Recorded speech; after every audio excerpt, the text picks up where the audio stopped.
ازيكم عاملين اخواتي وحبايبي؟ يا رب تكونوا بخير. النهارده يا جماعه هقول لكم ازاي تحشي بطريقه سريعه جدا وازاي تلف المحشي. تمام، معايا الورقه زي ما انتم شايفين كده.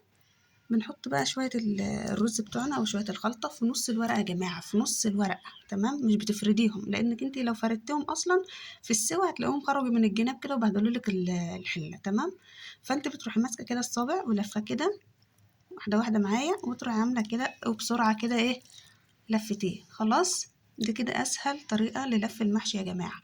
هعمل لكم صابع كمان علشان تشوفوا. معايا الورقة اهي زي ما انا وريتكم. بتحطوا الخلطة في نص الصابع. تمام، بتمسكي كده وتلفي وبسرعة جدا وبتروحي لفاه كده، وبأسهل طريقة لفيت صابع المحشي يا جماعة. ان شاء الله لو عجبكم الفيديو اعملوا لايك للفيديو يا جماعة، وما تنسوش تشتركوا في القناة وتفعلوا الجرس عشان يوصل لكم كل جديد. باي باي.